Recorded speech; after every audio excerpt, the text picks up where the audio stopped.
Assalamualaikum warahmatullahi wabarakatuh. Waalaikumsalam warahmatullahi Waalaikumsalam warahmatullahi wabarakatuh. Apa kabar semuanya? Alhamdulillah, baik, Oke, Prof. baik ya. Mudah-mudahan sehat semuanya. Mohon maaf ini malam hari dikumpulkan ya. Eh, ada satu tugas akhir dari mata kuliah teori lanjut ilmu pemasaran.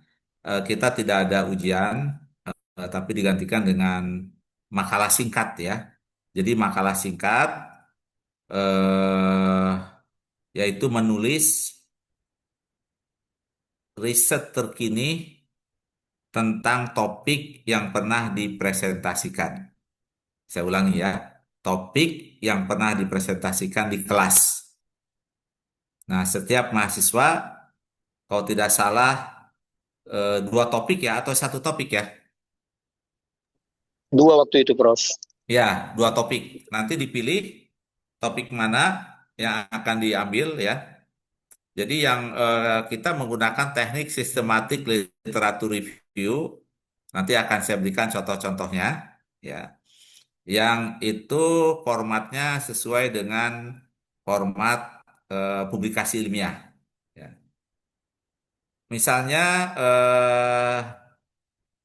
Pak Kris, itu topiknya apa yang dipresentasikan? Masih ingat? Sebentar, Prof. Saya cek dulu. Saya Oke, lupa, siapa yang Prof. masih yang ingat topiknya? Saya Prof. Ya, Saya, Prof. silakan. Ya, tadi Ibu Between siapa? Prof. Maaf Ya, Prof. apa, Bu? Between realism and truth. Oke. Terus topik yang kedua apa? Yang kedua, marketing system, macro marketing, and the quality of life, Prof. Nah, oke. Misalnya eh Bu Esi ya, quality of life. Nah, riset terkini di quality of life yang terkait dengan marketing. Nah, quality of life, jadi yang pertama diinvestigasi, ya. Yang kedua, bagaimana sejarahnya teori yang terkait dengan quality of life. Kemudian kita berikan nilai apa yang menjadi grand teori dari quality of life tersebut.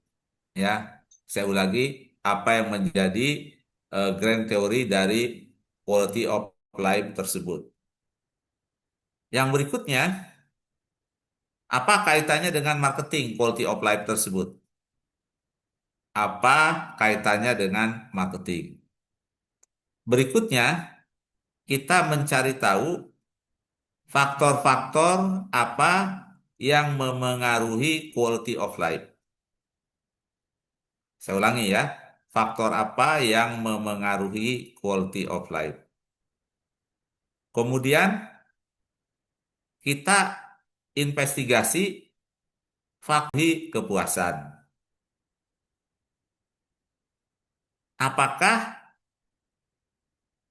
quality of life memengaruhi hubungan antara pendapatan dengan kepuasan? Jadi, kalau quality of, misalnya pengaruhnya positif. Jadi, kalau quality of life-nya bagus, income yang tinggi akan meningkatkan kepuasan. Tapi kalau dia pengaruhnya negatif, misalnya quality of life itu ternyata ya semakin quality of life tinggi, ternyata income itu tidak memengaruhi kepuasan, ya kepuasan hidup, kepuasan konsumsi dan lain-lain.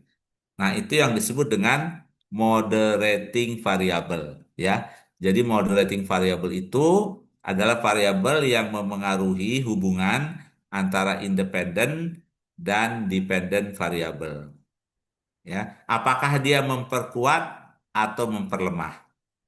Saya ulangi ya, apakah dia memperkuat atau memperlemah? Ya, ya apa itu contohnya, ya. Nah, yang kedua kita cek apakah quality of life menjadi intervening variable. Jadi income memengaruhi quality of life. Semakin tinggi pendapatan, quality of life tinggi. Quality of life tinggi menyebabkan kepuasan semakin tinggi. Nah, itu yang disebut quality of life sebagai intervening variable. Ya, saya ulangi, sebagai intervening variable. Nah, itu kira-kira kita penelitian kita. Jadi kita meneliti lebih mendalam mengenai quality of life, ya. Kurang lebih begitu, ya. Jadi apa namanya? Nanti masing-masing topiknya, tapi alurnya kira-kira seperti itu. Kemudian nanti ditambahkan yang lain. Oke, berikutnya bagaimana pengukuran instrumen untuk mengukur quality of life. Saya ulangi, bagaimana instrumen? Pengertian instrumen itu adalah pertanyaan atau kuesioner yang digunakan untuk mengukur quality of life. Atau disebut juga dengan konstruk. Konstruk itu berapa pertanyaan, berapa indikator yang digunakan untuk mengukur quality of life. Misalnya ada 10 pertanyaan digunakan untuk mengukur quality of life. Nah, itu artinya konstruk quality of life adalah 10 pertanyaan. Atau quality of life ternyata ditentukan oleh 3 dimensi. Ya, 3 dimensi itu apa? Misalnya, quality of life ditentukan oleh 3 dimensi. Pertama, dimensi pekerjaan. Yang kedua, dimensi rumah tangga. Yang ketiga, dimensi konsumsi. Ya, ini ya. Nah, itu kaitannya dengan marketing. Oh, ternyata dimensi pendapatan itu mempengaruhi quality of life. Misalnya, jumlah pendapatan, kecukupan untuk menutupi biaya hidup. Ya. Nah, kemudian tadi, kualitas hubungan keluarga. Nah, nanti kualitas hubungan keluarga itu adalah konstruk subdimensi dari quality of life, mungkin ditentukan oleh 2 pertanyaan atau 3 pertanyaan, ya. Jadi ada konstruk, ada subdimensi, ya. Quality of life ditentukan oleh 3 dimensi tadi, ya. Pendapatan, kemudian keluarga. Nah, yang ketiga misalnya kualitas konsumsi. Nah, berikutnya masing-masing subdimensi itu ada 3 pertanyaan misalnya. Nah, itu yang disebut dengan konstruk, ya. Jadi sebuah konsep, ya. Nah, apa bedanya grand theory dengan middle range theory? Ya. Kalau grand theory dia berpikir pada tataran konseptual. Saya ulangi ya, pada tataran konseptual. Tapi kalau middle range theory itu sudah pada tataran pengukuran. Nah, contohnya teori sikap. Dia berbicara sikap itu apa, konsepnya apa yang akan dibahas. Nah, kemudian middle range teorinya muncul yang disebut dengan teori of planned behavior. Nah, teori of planned behavior adalah sebuah teori yang memprediksi minat atau intensi seseorang untuk berperilaku. Misalnya minat untuk membeli.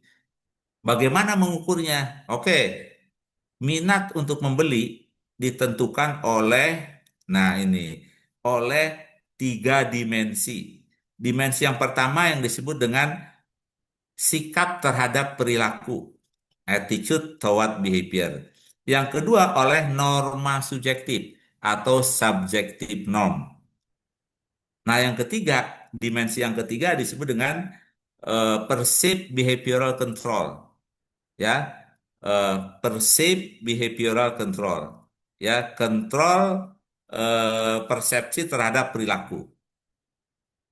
Nah, kemudian ternyata ya tadi eh, teori TPB, ya, dia memprediksi minat. untuk melakukan perilaku.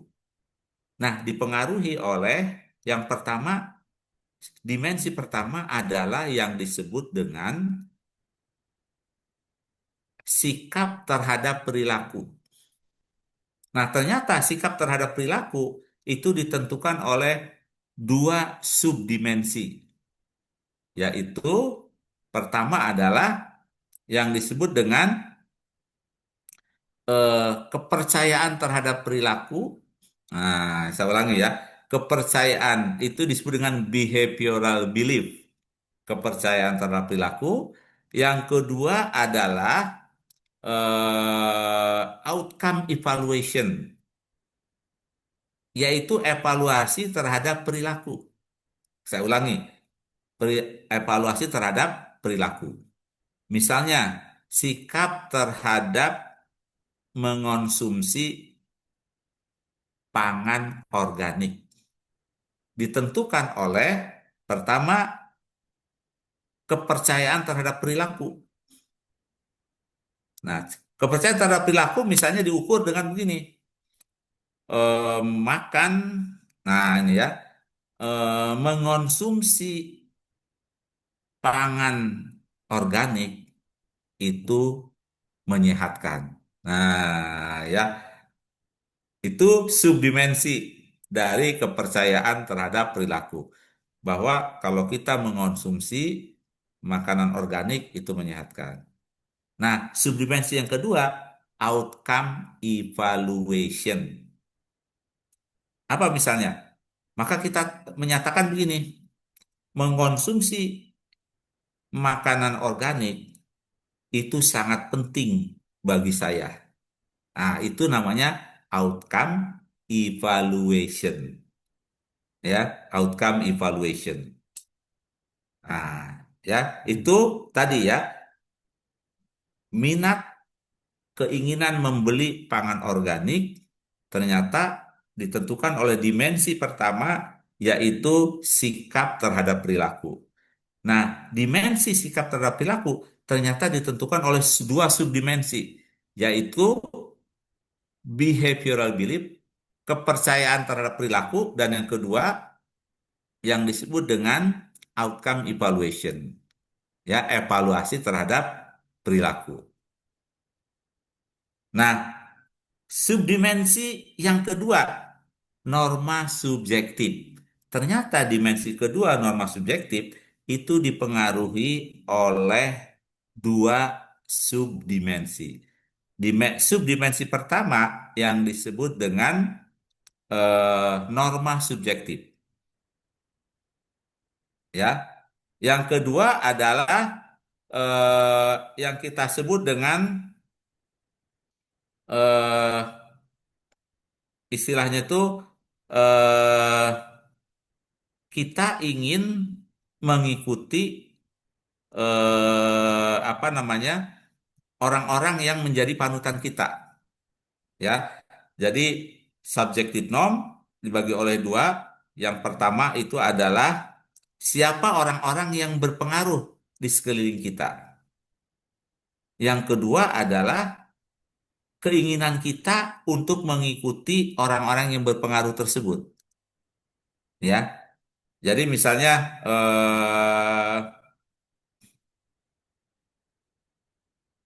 itu yang disebut dengan compliance. Ya, jadi misalnya begini, suami saya menganjurkan agar saya makan pangan organik.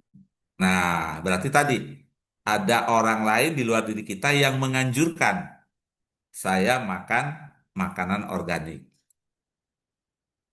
Ya. Nah, terus yang kedua eh, yang disebut dengan tadi subdimensi motivation to comply.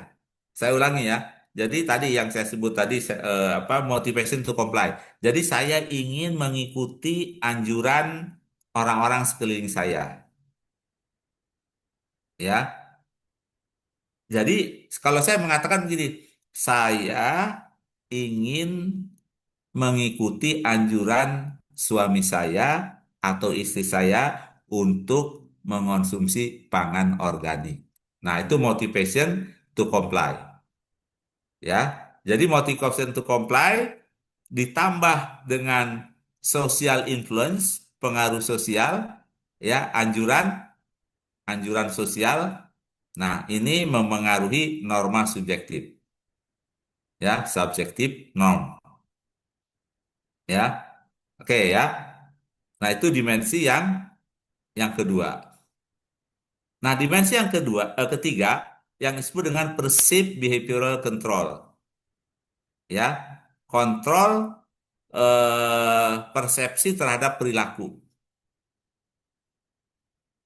Bagaimana? Nah, ini yang disebut dengan faktor yang mendorong untuk melakukan perilaku atau faktor yang menghambat perilaku. Nah, yang pertama adalah yang disebut dengan eh, power of control, ya. Jadi power of control. Jadi, apakah kita memiliki kontrol terhadap perilaku tersebut? Ya, jadi perceived behavioral control ditentukan oleh dua subdimensi, power of control, kemudian satu lagi, sebentar ya, saya lupa, satu lagi itu yang disebut dengan, eh, jadi yang satu power of control, yang satunya lagi saya lupa istilahnya ya, ada istilah khusus. Eh, jadi begini, misalnya eh, saya punya uang untuk membeli pangan organik. Ya, sebentar ya, saya cari literaturnya. Ini yang komponen ketiga saya lupa.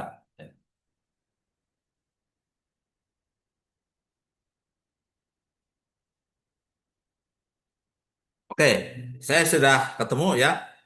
Jadi dimensi ketiga, istilah bahasa Inggrisnya, itu disebut dengan perceived behavioral control, persepsi pengendalian perilaku.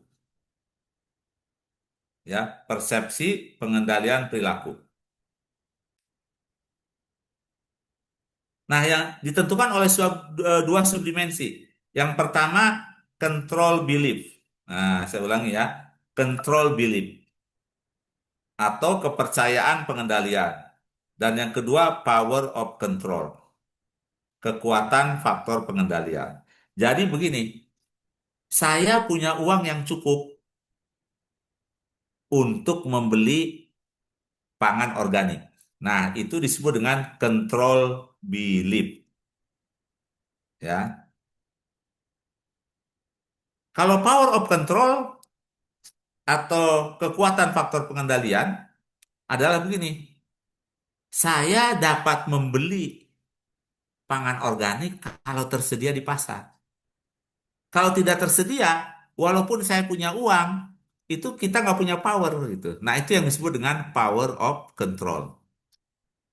Ya, jadi saya punya uang nih, saya bisa beli pangan organik berapapun harganya.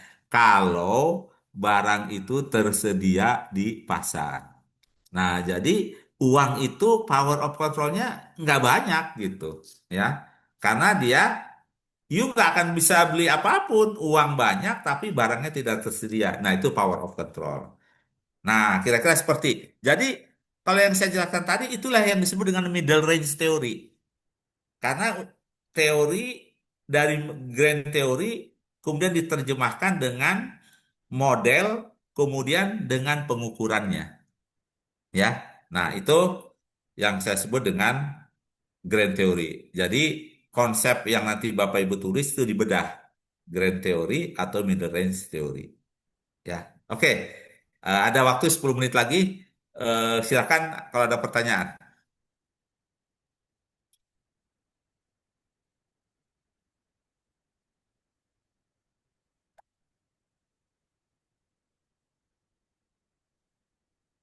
Tadi Silakan. ada izin Prof. Ya, Ya, Ibu Mei dulu nih. di bawah Silakan. slide di bawah. Itu SLR-nya bahasa Indonesia atau bahasa Iya. Inggris ya, Prof? Suaranya kecil ya? Ya, halo Prof. Ujang. Ya, silakan. Iya, terima kasih banyak Prof. Saya ingin mengkonfirmasi kembali untuk topiknya kan per orang itu ada 2 topik ya Prof. Ya, Apakah untuk tugas SLR ini hanya salah satu topik saja satu atau topik saja. oke Cukup baik. satu topik yang lebih Terima spesifik kasih. ya. Yang banyak Ya, artikelnya di jurnal ilmiah ya. Satu aja. Ya. oke baik. Terima kasih Prof. Oke, Ujang. Bu Evi Sesunan. Prof, saya izin tanya, Prof. Kalau untuk buku acuannya itu pakai buku yang literatur yang 3 buku yang Prof kasih, karena kalau perilaku konsumen itu kan memang eh, saat ini saya sudah cari bukunya itu hanya di Indonesia acuannya bukunya Prof. Oke, sekarang itu acuannya artikel ilmiah yang dipublikasikan di jurnal-jurnal ilmiah Scopus. Baik, Prof. Ya, Baik, titik terima kasih. poinnya adalah buku boleh, tapi berikutnya dicari di literatur ya. Baik, siap, Prof. Makasih, Prof. Oke, bagus ya. Terus berikutnya,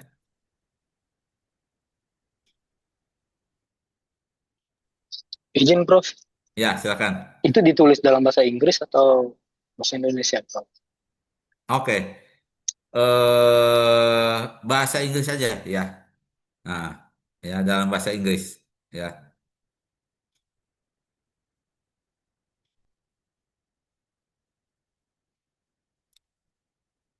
Oke, silakan berikutnya. Supaya ini ketika saya mengoreksi tidak kehilangan makna karena seringkali ada satu istilah diterjemahkan itu bisa berbeda-beda gitu. Tapi kalau dengan bahasa Inggrisnya saya cepat nyambung gitu. Oh, ini maksudnya ini gitu. Itu aja sih sebetulnya. Ya, khawatirnya nanti terjemahannya beda-beda. Itu saya kadang bingung gitu. Tapi kalau begitu misalnya Persib behavioral control, nanti beberapa aplikasi itu menerjemahkannya beda gitu. Tapi kalau bahasa Inggris saya nyambung gitu. Oh, ini gitu maksudnya. Ya, itu sih tujuannya ya. Oke, silakan. Nanti tolong diberikan list topiknya apa, kemudian nanti saya kasih masukan ya, misalnya, oke, sebaiknya ini saja gitu, ya. Oke, saya pikir ya, nanti langsung saja WA saya kalau ada hal yang ingin ditanyakan, ya. Oke, terima kasih, selamat beristirahat, ya. Assalamualaikum warahmatullahi wabarakatuh. Waalaikumsalam Waalaikumsalam. warahmatullahi wabarakatuh. Waalaikumsalam. Waalaikumsalam Terima warahmatullahi kasih wabarakatuh. Prof. Ya, Terima kasih makasih Prof. ya. Ujang.